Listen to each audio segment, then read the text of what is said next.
Bueno, Así. vamos a hacer una entrevista hoy a Jorge Moriales, médico, farmacólogo clínico, que bueno, se desempeña en varios hospitales, en el Hospital de San Guay, en el Hospital de las Piedras como asesor farmacólogo. También desempeña funciones en NACE Central, en el Comité de Farmacia Terapéutica, médico emergencista y sobre todo un gran aliado de los químicos farmacéuticos. Para mí un gusto porque tuve el placer de trabajar contigo, Jorge, de también hacer algunos cursos, entonces conozco tu formación y conozco también la dedicación que tenés a esta profesión y el buen vínculo que tenés con nuestra profesión, los químicos farmacéuticos. Así que bueno, va a ser un gusto y te agradezco estos minutos que nos puedas dispensar en esta semana especial para nosotros como la Semana de la Farmacia. Bueno, muchas gracias. Igualmente, yo estoy muy agradecido por la convocatoria. Y yo también trabajé contigo, te conozco y estoy muy agradecido que vos seas la Bueno, Jorge, entrevista. bueno, muchas gracias. Como bueno, vos sabés, si hemos trabajado, y vos trabajás permanentemente con los químicos, nosotros dentro de nuestra función en la farmacia, un área importante es trabajar con el uso racional de los medicamentos. Los problemas relacionados con los medicamentos, muchas veces dentro de la disciplina de la atención farmacéutica, y bueno, nosotros nos formamos durante toda nuestra carrera para ser especialistas en el área del medicamento.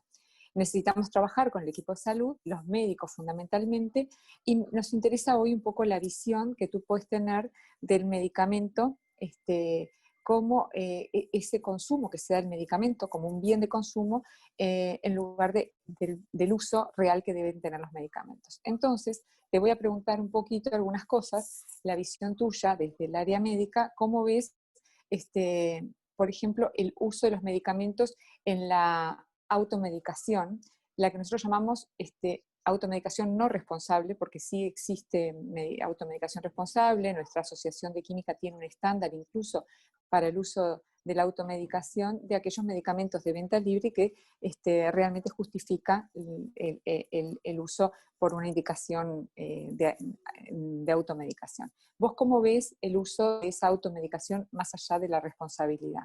El uso, por ejemplo, de antibióticos en infecciones virales u otros medicamentos que necesitarían el control médico de la receta y hoy en día no se usa.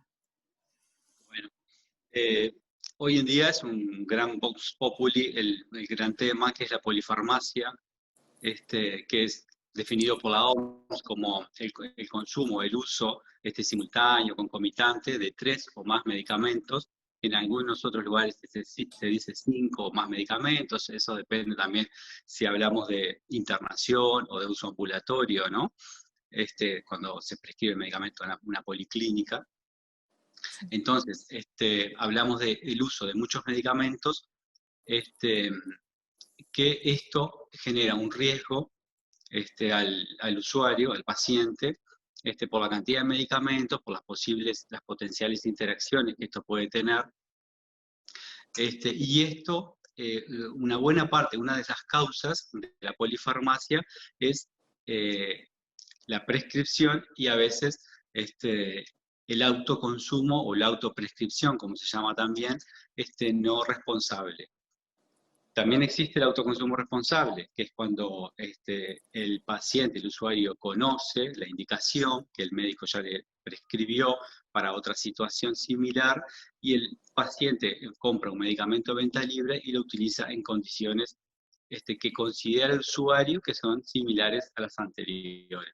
Esto también tiene un Sí, riesgo. y también otro riesgo que corremos es el hecho de las resistencias, o sea, comunitariamente crear resistencias por el mal uso de los antibióticos que luego cuando realmente precisas un antibiótico no tenés uno del espectro para hacer el efecto necesario justamente por ese abuso, ¿no?, del uso de estos medicamentos. Y te pregunto Exactamente. también, Jorge, el uso, por ejemplo, la cronificación de medicamentos que no deberían ser crónicos, que se hace la indicación, muchos de control médico recomendado o de receta obligatoria, como el uso de las benzodiazepinas, por ejemplo, que es bastante común en nuestro país el uso de una benzodiazepina para dormir de forma crónica, que en algún momento justifica y fue indicada por el médico, pero que ya después a veces nos pasa en alguna entrevista con pacientes que eso ni siquiera lo toman en cuenta como medicación que están tomando, o sea, lo han incorporado tanto que ni siquiera está tomado como una medicación que debe ser declarada en el momento que el médico le está preguntando, o el químico farmacéutico, qué medicación está tomando usted. Y eso muchas veces pasa, te tenés que recordarle, y no está tomando algo para dormir porque lo han cronificado de una manera que lo han sacado un poco de su esquema farmacológico. Exacto. A veces sucede y es una gran preocupación de nuestro cuerpo, del cuerpo médico, sobre todo lo que estamos en este tema de la farmacología clínica, el uso crónico de los psicofármacos. Dentro de estos, básicamente, el grupo de las benzodiazepinas, como vos decías, el clásico Sí, diazepam, clonazepam, exacto. alprazolam para los usuarios, ¿no? Sí, Que lo utilizan por un tiempo que quizás esté bien indicado, esté bien utilizado y que aporte su beneficio clínico, pero que luego, una vez pasado un tiempo, estos medicamentos tienen la capacidad de generar tolerancia, por así decirlo, y van perdiendo, digamos, su efecto. para Y inducir luego, el sueño.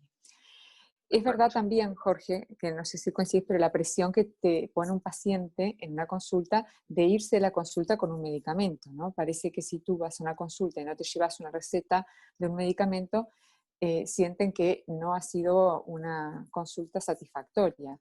Y esa es una cultura que tenemos los pacientes uruguayos que tenemos que entrar a cambiar, ¿no? No sé si coincidís que también el hecho de que del otro lado el paciente te esté demandando algo, bueno, muchas veces en el tiempo corto también que hay de interacción con el paciente, uno termina cediendo de repente en dar una medicación que en otro momento a lo mejor no lo daría, ¿verdad?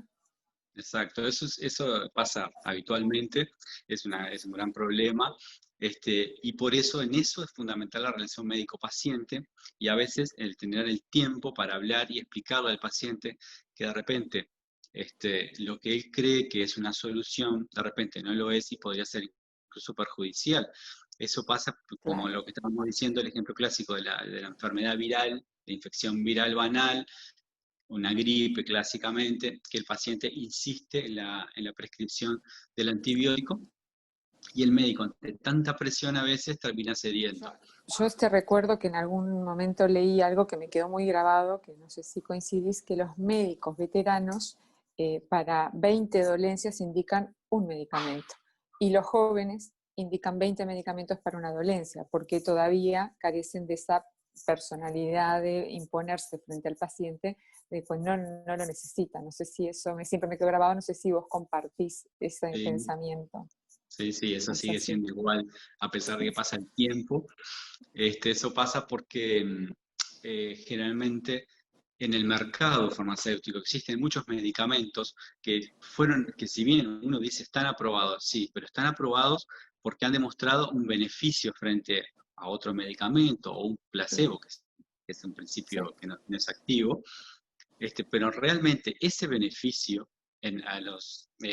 cuando se utiliza en la práctica clínica es un beneficio marginal, realmente no aporta grandes cosas.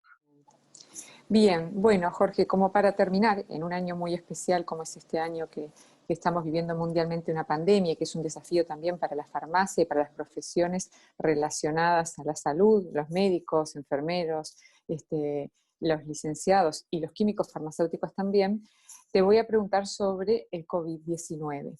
¿Qué pensás de los medicamentos asociados al uso de esta enfermedad y la posible vacuna del COVID-19 que tanto estamos esperando en todo el mundo? Bueno, este es un buen ejemplo para hablar sobre, como dice el título de esta charla, medicamento como bien social y no de uso o de consumo.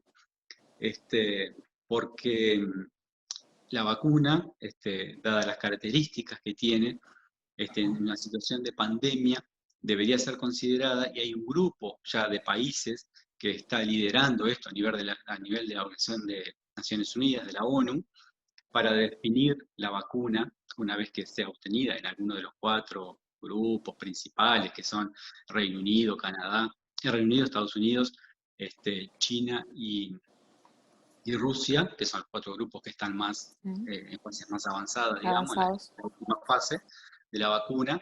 Una vez que la obtengan, se comparta esa información y se pueda producir a gran escala la vacuna para que sea accesible y asequible, para que los países más pobres también tengan acceso en iguales condiciones, ¿no? De equidad, de calidad, y Seguridad. de eficacia y seguridad, ¿no? Todas las características que debe tener un Bien. medicamento, al igual que las vacunas, ¿no? Entonces, esto es el ejemplo ideal para hablar de medicamentos como bien social y no como bien de uso de consumo, por lo que te decía, en el contexto más de una pandemia, ¿no? Y Exacto. bueno, y sobre el tema, sobre la vacuna en sí, estamos a la espera, obviamente. La vacuna ha tenido un impasse en el Sí, Reino Unido, que es la que iba más adelantada por por la un aparición efecto adverso. de dos pacientes con efectos adversos, que fue similar, una mielitis de la esfera neurológica, una Sí, mielitis transversa, sí, pero ya efectos graves. efectos graves, que SAVIS se llaman, ¿no? Efectos, pero ya se ha retomado nuevamente el ensayo. Bueno, eso es una buena noticia. Y estaremos a la espera de la continuación del ensayo y esperar los resultados, ¿no? Claro. Y además Igualmente es una alerta. la tranquilidad que da que hayan detenido para ver este efecto adverso, qué implicancias tenía, ¿no? O sea que eso también como población nos deja con una seguridad de que se están haciendo las cosas bien, más allá de la presión y el apuro que hay por obtener una vacuna. De tener este enorme proyecto, tomarse el tiempo para analizar este efecto, si hay causalidad o es casualidad, como decimos, ¿no? Y continuar en el caso de que esté.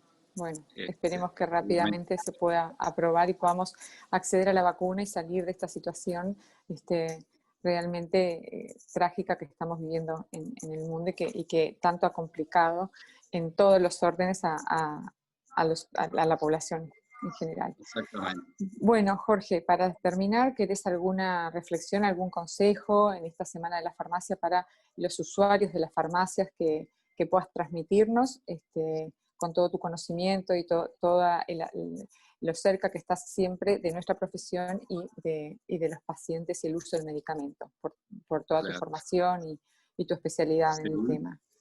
Sí, yo trabajo continuamente con los químicos, conozco Sí. su formación, son los expertos en medicamentos, como siempre digo, no hay duda. Nos falta mucho los médicos conocer sobre los medicamentos, todas sus características. Y creo que tenemos un gran aliado en el químico y en las farmacias comunitarias, los usuarios, los pacientes, todas las personas, tienen un gran aliado ahí para conocer, para sacarse dudas, para lo que les llaman la concepción de los medicamentos. Bueno, muchísimas gracias, Jorge, por compartir tu tiempo y tu conocimiento. Un placer y la verdad es que para nosotros es importante contar con profesionales como tú que siempre están dispuestos a brindar su tiempo para asesorar y educar a los pacientes y a los profesionales. Así que te agradezco en nombre de la asociación este tiempo que nos dispensaste. Y ha sido un placer. Gracias. Yo también les agradezco a ustedes por este tiempo. Y bueno, seguiremos trabajando juntos, como siempre. Bueno, cómo no, encantados. Gracias. Muchas gracias. Gracias. Adiós. Hasta luego. Adiós, hasta luego. Les paso el link. Un beso. Bueno, besos. Chau, chau, chau, chau. Chau, Jorge.